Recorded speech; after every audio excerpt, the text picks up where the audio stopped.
चलिए आ जाइए सभी। नमस्कार, मैं नीरज सिंह स्वागत करता हूं आपका आज के इस नए लेक्चर सीरीज में। देखो दोस्तों, आज हम जो बातें करने वाले हैं, आज की क्लास में जो बातें करेंगे वो करेंगे लवण के बारे में। आपके लिए मैं बता दूं, इससे पहले वाली क्लास में मैंने आपके लिए अम्ल और क्षार के बारे में बड़े विस्तार से वर्णन मैंने आपके लिए करा दिया है। बहुत अच्छी तरीके से आपको क्लासें दे चुका हूं। अगर आपको वहां पर उन क्लासों में कोई भी आपको समस्या लग रही है, कोई भी डाउट है, तो मुझे आप कमेंट बॉक्स में मुझे कमेंट करके जरूर बताना, ठीक है। और यहाँ पर जो आपका चैप्टर चल रहा है हाई स्कूल क्लास का, यानी कि हाई स्कूल का 10th क्लास का सेकंड चैप्टर चल रहा है अम्ल क्षार वाला, ठीक है। तो आज हम इस क्लास में हम जो बातें करेंगे और आज हम जो पढ़ने वाले हैं वो लवण के बारे में पढ़ेंगे। हमने अम्ल के बारे में, अम्लों के बारे में अच्छी तरीके से जान लिया है। अम्ल क्या होता है, अम्लों के रासायनिक गुण क्या होते हैं, है ना, अम्लों की अपक्रिया किस प्रकार से कराए जाते हैं, सबको हमने विस्तार से हमने जान लिया है। फिर उसके बाद हमने क्षार को भी जान लिया है कि क्षार क्या होता है और क्षारक क्या होता है। और क्षारक दोनों में मैंने आपके लिए अंतर भी वहाँ पे स्पष्ट तरीके से आपके लिए समझाया था, ठीक है। और इसके बाद जो मैंने नेक्स्ट क्लास आपके लिए दी थी, उस क्लास में मैंने आपको बताया था कि वहाँ पर आपको क्या है कि बच्चों को बहुत सारी दिक्कतें होती हैं कि अम्ल और क्षार को हम पहचानें कैसे, ठीक है। तो उस पर भी मैंने आपको एक क्लास दी है कि अम्ल और क्षार को कैसे पहचानते हैं, ठीक है। आप उस वीडियो को आप जाकर के देख सकते हैं, लेक्चर नंबर 3 है, उसको आप जाकर के देखिए। आपको अम्ल और क्षार, जितने भी अम्ल और क्षार हैं, आपको पहचान करना आ जाएगा। उसमें 2-3 ट्रिक लगानी होती हैं, 2-3 ट्रिकों को आप सीख करके पूरे अम्ल और क्षार, जब आप कोई भी रासायनिक अभिक्रिया करेंगे तो आपको समझ में आ जाएगा कौन सा अम्ल है और कौन सा क्षार है, ठीक है। तो आज हम इस क्लास में लवण के बारे में बात करेंगे और बढ़िया तरीके से लवण के बारे में पढ़ेंगे, ठीक है। मगर मैं आपके लिए कुछ बता दूं कि देखिए, जो मैंने आपके लिए क्लासें दे रहा हूँ, ठीक है, आपको अम्ल के बारे में बताते हैं लोग, क्षार के बारे में भी कराते हैं, मगर इस क्लास को लवण के बारे में स्पेशल तरीके से कोई नहीं देता। फिर भी हालांकि मैं जानता हूँ आप सभी लोग जानते हैं कि लवण क्या होता है, फिर भी उसके बारे में विस्तार से समझेंगे कि लवण क्या होता है, ठीक है। तो चलिए शुरू करते हैं यहीं से आज की क्लास। देखिए, सबसे पहले अगर मैं इसकी परिभाषा की बात करूं, लवण को इंग्लिश में बोलते हैं साल्ट, ठीक है, नमक बोलते हैं इसको, ठीक है। और इस नमक को हम रसोई घर में भी यूज करते हैं, खाने के प्रयोग में यूज करते हैं। वैसे तो नमक अलग अलग प्रकार के, कई प्रकार के नमक होते हैं, ठीक है। जो लवण होते हैं वो साल्ट होते हैं, और साल्ट को हम क्या है, अधिकतर जैसे कि NaCl की अगर हम बात कर लें, NaCl, ये जो होता है ये खाने का नमक होता है, जो हम किचन में घर में वगैरह यूज करते हैं, ठीक है। तो चलिए इसकी परिभाषा देखते हैं। इसकी परिभाषा क्या बोल रही है कि देखिए, वह है यौगिक, आप यौगिक तो समझते होंगे, कोई भी सूत्र, ठीक है, वह यौगिक जो किसी अम्ल के, या देखिए, वह यौगिक जो किसी अम्ल के एक या एक से अधिक हाइड्रोजन परमाणु को एक या एक से अधिक धनायन से प्रतिस्थापित करने पर बनता है, ठीक है।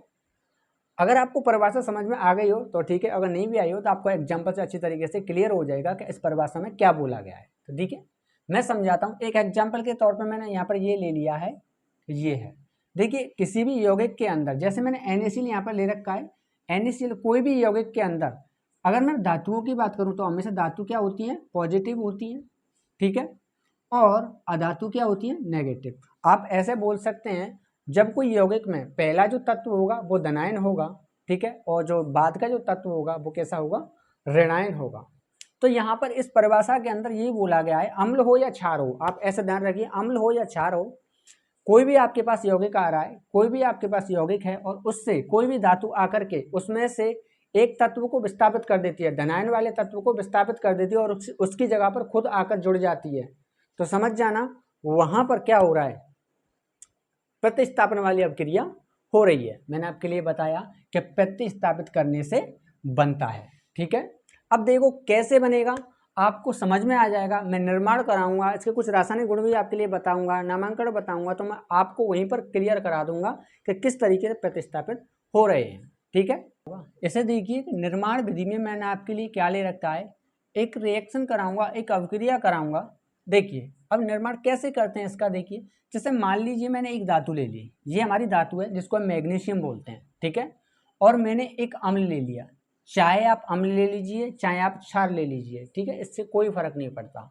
अब देखो ये यहाँ पर क्या हुआ, ये धातु जो है इस हाइड्रोजन से तेज अभिक्रियाशील तत्व है। कौन सा तत्व तेज अभिक्रियाशील है, मैग्नीशियम, ठीक है। तो इसकी पावर ज़्यादा है और हाइड्रोजन की कम है, मतलब कम क्रियाशील है, और मैग्नीशियम ज़्यादा क्रियाशील है। तो इसका मतलब यहाँ पर यही बनता है रिएक्शन कराते समय कि मैग्नीशियम हाइड्रोजन को क्या करेगा, प्रतिस्थापित करेगा, यानी कि उसको विस्थापित करेगा, उस जगह से हटाएगा और उस जगह पर आकर के खुद लग जाता है। ठीक है, खुद लगेगा। तो देखिए यहाँ पर इस हाइड्रोजन को क्या करे, प्रतिस्थापित कर देगा, हटा देगा, तो क्या बनाएगा, MgSO4 बनाएगा। मतलब हाइड्रोजन को हटाया और Mg यहाँ पर लग गया तो बन गया MgSO4। ठीक है, अभी यहाँ पर क्या बच रहा है, इसको हटाया ना हाइड्रोजन, तो बाहर आपकी हाइड्रोजन निकल गई। तो पहली बात तो ये समझेंगे इस परिभाषा के अनुसार कि इस प्रकार से एक अभिक्रिया को हम प्रतिस्थापित करते हैं। तो यहाँ पर परिभाषा को इस प्रकार से देख लो कि वह यौगिक जो किसी अम्ल के, ठीक है, कोई भी यौगिक है किसी अम्ल के, ये हमारा अम्ल हो गया, अम्ल के एक या एक से अधिक हाइड्रोजन परमाणु को क्या कर दे, बाहर कर दे। ठीक है, तो देखिए यहाँ से 2 हाइड्रोजन परमाणुओं को क्या कर रहा है, बाहर कर रहा है। ठीक है, एक या एक से अधिक धनायन से प्रतिस्थापित करने से बनता है। तो देखिए यहाँ पर जो हाइड्रोजन है इसका कुछ ना कुछ तो धनायन होगा, एक धनायन या 2 धनायन, जितना भी धनायन है उसको क्या कर रहा है, प्रतिस्थापित कर रहा है और उसकी जगह पर आकर के खुद लग रहा है। ठीक है, इसी प्रक्रिया को हम क्या बोल रहे हैं, इसी प्रक्रिया को हम लवण बोल रहे हैं। ठीक है, अब दूसरी कंडीशन में, निर्माण वाली कंडीशन में अगर मैं बात करूं तो निर्माण ऐसे होता है कि मैंने आपके लिए बताया बिल्कुल सेम वही चीज है। एक धातु यानी कम क्रियाशील तत्व को, यानी हम ऐसे कह सकते हैं तेज क्रियाशील तत्व कम क्रियाशील तत्व को क्या कर दे, विस्थापित कर दे, उसकी जगह पर क्या हो, खुद जुड़ जाए। या फिर और कुछ अभिक्रिया ऐसी होती हैं जिन तत्वों का आदान प्रदान हो जाए, जिन यौगिकों में आदान प्रदान हो जाए, हैं, नए यौगिक बनाए, तो वहां पर आपको क्या होगा, एक लवण का निर्माण देखने को मिल जाएगा। जैसे यहाँ पर मैग्नीशियम ने हाइड्रोजन को हटा दिया है और बनाया है मैग्नीशियम सल्फेट बनाया है, और इसी को हम क्या बोलते हैं, लवण। तो हो गया निर्माण। ठीक है, और बाहर जो बच रहा है आपकी गैस निकल रही है। ठीक है, चलिए एक और एग्जांपल लिया है मैंने आपके लिए। सेकंड एग्जांपल देखिए, सेकंड एग्जांपल ये बोल रहा है कि यहाँ पर H2SO4 लिया है मैंने, जिसे हम अम्ल बोलते हैं। ठीक है, और दूसरा मैंने क्षार लिया है जिसे हम मैग्नीशियम ऑक्साइड बोलते हैं।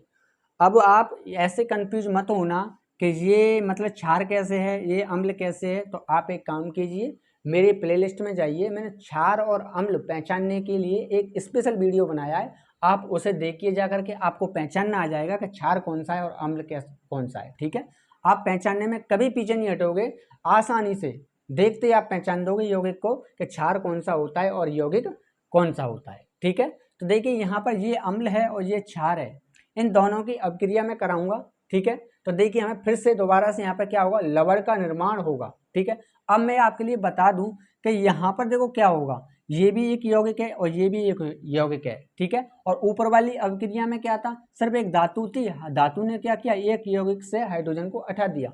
यहाँ पर ये भी यौगिक और ये भी यौगिक। अब देखो इसको कैसे करेंगे, यहाँ देखिए ये मैग्नीशियम फिर से आ गया और हाइड्रोजन यहाँ पर है। ठीक है, ये फिर से इस हाइड्रोजन को क्या करेगा, विस्थापित करेगा, बिल्कुल पहले वाली अभिक्रिया की तरह। ठीक है, तो मैग्नीशियम अगर यहाँ पर आ जाए तो हाइड्रोजन हट जाएगा, मैग्नीशियम इसके साथ जुड़ा तो क्या बनाएगा, MgSO4 मैग्नीशियम सल्फेट बनाएगा। ठीक है, अब यहाँ पर हाइड्रोजन आया तो देखो Mg के साथ कुछ लग रहा है ना, O लग रहा है। ठीक है, अब ये क्या करेगा, हाइड्रोजन बाहर गया, ये किसको ले लेगा अपने साथ, ऑक्सीजन को अपने साथ में ले जाएगा। ठीक है, तो देखो यहाँ पर क्या बनाया, जल। ठीक है, और देखो हमें क्या देखना था, निर्माण देखना था, लवण का निर्माण कैसे हुआ, इस प्रकार से लवण का निर्माण करते हैं। ठीक है, हमें लवण मिल गया, बस इसमें यही बात थी। और वैसे अगर तुम जानना चाहो तो आप ऐसे भी कह सकते हैं, अम्ल और क्षार के साथ जब अभिक्रिया हम कराते हैं तो हमें क्या मिलता है, एक लवण मिलता है और जल मुख्य रूप से आपको मिलेगा। फिर से एक बार आप इस चीज को नोट करके ध्यान रख सकते हैं कि जब हम अम्ल और क्षारों की अभिक्रिया, परस्पर अभिक्रिया हम कराते हैं तो हमें वहां पर एक लवण और जल देखने को मिलेगा। ठीक है, चलिए अब अगर नेक्स्ट अगर मैं बात करूं नामांकरण की, तो नामांकरण की अगर हम बात करें तो वहां पर देखिए यहाँ थोड़ी सी परिभाषा में छोटी सी लिख दी है, लवणों के नाम क्षार और अम्लों के योग से बनते हैं। अब क्षार और अम्लों की क्या कराइए, अभिक्रिया कराइए, वहां पर एक हमें नए यौगिक मिलेंगे और नए नाम मिलेंगे, तो वहां पर हमें नए नामों का क्या हो रहा है, नामांकरण हो रहा है। नए नाम हमें मिल रहे हैं तो हमें पता चल रहा है कि यहाँ पर क्या हो रहा है, नए नाम मिल रहे हैं, नामांकरण हो रहा है। ठीक है, तो देखिए जैसे मैं यहाँ पे बात करूं, मैंने एक क्षार ले लिया और एक अम्ल ले लिया। ठीक है, फिर से वही चीज कि क्षार ले लिया और अम्ल ले लिया। अब देखो इसका एक अभी क्या है, अभी इसको हम देखो इसके नाम की अगर हम बात करें तो इसका नाम होगा सोडियम हाइड्रोक्साइड। सोडियम हाइड्रोक्साइड जो क्षार है, हाइड्रोक्साइड, ठीक है, इसका नाम होगा सोडियम हाइड्रोक्साइड। और देखो इसका नाम होगा हाइड्रोक्लोरिक अम्ल।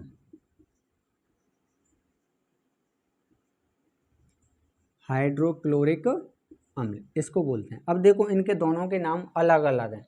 इसका नाम है सोडियम हाइड्रोक्साइड और इसका नाम है हाइड्रोक्लोरिक अम्ल, ठीक है। अब देखो इसकी रिएक्शन कराऊंगा, जैसे मैं अभिक्रिया करा दूंगा पूरी, तो यहाँ पर नाम चेंज हो जाएंगे, हमें नए पदार्थ देखने को मिलेंगे। जैसे अभिक्रिया कराने का तरीका यही है कि ये सोडियम क्या करेगा, इस हाइड्रोजन को हटाएगा, चलो हटा देते हैं, ये हाइड्रोजन हट जाएगा, ये वाला हाइड्रोजन हट जाता है, तो यहाँ पर क्या बचेगा, Cl बचेगा। तो क्या बनाएगा, एक तो बनाएगा हमारा NaCl। क्या बना दोस्तों, लवण बनाना, तो लिख देते हैं क्या बना, लवण। एक तो बन गया लवण। दूसरी, अब देखो यहाँ पर आपके लिए क्या बच रहा है, एक तो OH बच रहा है, ठीक है, और एक हाइड्रोजन बच रहा है जो बाहर निकाल दिया है सोडियम ने। तो देखिए एक हाइड्रोजन और दो हाइड्रोजन, तो यहाँ आया H2 और साथ में इसके क्या है O, तो यहाँ पे O आ गया, जल आ गया। फिर से वही चीज़ आ गई कि आप क्षार और अम्ल की जब परस्पर अभिक्रिया कराते हैं, जब साथ में जब मिलकर के अभिक्रिया कराते हैं, तो वहाँ पर हमें क्या मिलता है, लवण और जल देखने को मिलता है। दोस्तों ये जल है, ठीक है। अब देखो नामों की अगर हम बात करें, नाम देखो कैसे देखेंगे, यहाँ पर इसका नाम क्या था, सोडियम हाइड्रोक्साइड, और इस वाले का नाम क्या था, हाइड्रोक्लोरिक अम्ल। अब इस वाले नाम की क्या, इसका नाम क्या बनेगा, इसका नाम बनेगा सोडियम क्लोराइड। हो गया नाम चेंज।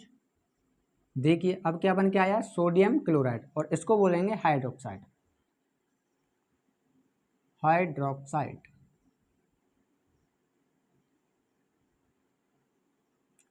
ठीक है। यहाँ तक आपका क्लियर हो गया। अब हम नेक्स्ट हम जो बात करने वाले हैं, नेक्स्ट है हमारा कि लवण जो बन के आ रहे हैं, अभी आप देखते हुए आ रहे हैं कि सभी हमारे क्या बन के आ रहे हैं, लवण बन के आ रहे हैं। उन्हीं लवणों की अभिक्रिया मैं किसके साथ कराने जा रहा हूँ, अम्लों के साथ कराने जा रहा हूँ। तो देखो मैं वहाँ पर आपको कुछ नया देखने को मिलेगा। अब नया क्या मिलेगा वो हम देख लेते हैं। तो सबसे पहले अगर मैं बात करूँ, यहाँ देखिए मैंने एक ये लवण लिया है, ठीक है, और एक मैंने अम्ल लिया है, यानी कि इसे बोलते हैं हम शांत सल्फ्यूरिक अम्ल H2SO4, ठीक है, और इसे बोलते हैं बेरियम क्लोराइड, ठीक है। तो इसकी जब मैं अभिक्रिया कराऊंगा तो हमें कुछ नए पदार्थ मिलेंगे, ठीक है। और देखो क्या मिलते हैं जब लवणों की अभिक्रिया हम अम्लों से कराते हैं, तो देखिए क्या मिलेगा। सबसे पहले बेरियम क्या करेगा, हाइड्रोजन को हटाएगा, तो यहाँ बनाएगा बेरियम सल्फेट। एक कंप्लीट ये हो गया हमारा। अब देखिए यहाँ पर क्या बच रहा है, एक तो हमारा हाइड्रोजन जो बाहर निकाला है, हटाया, उस जगह से हट गया, एक तो हाइड्रोजन बचा यानी कि H2, कितने, दो अणु बचे हाइड्रोजन के, और यहाँ पर बचा Cl के अणु कितने बचे, दो अणु Cl के बचे, और H और Cl मिला के क्या बनता है, HCl, हाइड्रोक्लोरिक अम्ल बनता है। तो यहाँ क्या बन जाएगा HCl, और कितना बनेगा, दो हाइड्रोजन दो क्लोरीन, तो यहाँ पर 2 इंटू कर दो। आ गया ना समझ में। अब देखिए क्या बना यहाँ पर, इसको बोलते हैं हम बेरियम सल्फेट, और इसको बोलते हैं हम हाइड्रोक्लोरिक अम्ल, अभी मैंने बताया, ठीक है। अब नेक्स्ट एग्जांपल और देख लेते हैं। तो नेक्स्ट हमारा देखिए क्या है, नेक्स्ट हम बात करेंगे लवणों की क्रिया लवणों से कराइए। अभी आपने देखा कि लवणों की क्रिया अम्लों के साथ कराइए। हाँ मैं आपके लिए बता दूं कि लवणों के साथ, लवणों की क्रिया मैंने अम्लों के साथ कराई है, तो आपको यहाँ पर देखने को ये मिल गए, नए पदार्थ मिल गए, ठीक है। और आप यहाँ पर अपने खुद से प्रैक्टिस करना कि लवणों की अभिक्रिया किसके साथ कराएंगे, क्षार के साथ आप करा कर देखना, तो वहाँ पर आपको कुछ नए मिलेंगे, ठीक है। अब हम जो बातें करने वाले हैं, नेक्स्ट है लवणों की क्रिया लवणों से ही कराएंगे, डायरेक्ट सीधे क्या कराएंगे, लवणों की क्रिया लवणों से ही करानी है अब आपको। अब बहुत सारे जो लवण बन रहे हैं, आप कोई भी लवण उठा लीजिए, दो लवण उठा लीजिए और उनकी आपस में रिएक्शन कराइए, उनकी अभिक्रिया करा के देखिए आपको क्या मिलेगा, वहाँ पे आपको कुछ नया देखने को मिलेगा। तो देखिए कराते हैं, तो देखिए आपकी क्या हेडिंग रहेगी, लवणों की लवणों से क्रिया। तो देखिए पहला मैंने लवण लिया है, इसको भी हम लवण बोलते हैं और इसको भी हम लवण बोलते हैं, ठीक है, दोनों लवण हैं। और इसे बोलते हैं हम कैल्शियम क्लोराइड। जो पहला वाला है इसका रासायनिक नाम है कैल्शियम क्लोराइड और इसको बोलते हैं हम सोडियम कार्बोनेट, ठीक है। तो देखिए इसकी हम अभिक्रिया करते हैं तो देखो यहाँ पर वही चीज़ है जैसे हम सीखते हुए आ रहे हैं और करते हुए आ रहे हैं। कैल्शियम क्या करेगा, सोडियम को उठाएगा तो यहाँ पर बनेगा CaCO3 यानी कैल्शियम कार्बोनेट बन जाएगा। अब देखिए यहाँ पर एक तो Cl बचा और एक Na2 बचा, फिर से वही चीज़ कि Na2 के कितने अणु 2 और Cl के कितने अणु 2, तो क्या बन जाएगा +2NaCl, ठीक है। आ गया समझ में। यहाँ पर आपके लिए क्या बना, एक तो कैल्शियम कार्बोनेट बना और ये आपका सोडियम क्लोराइड बना, ठीक है।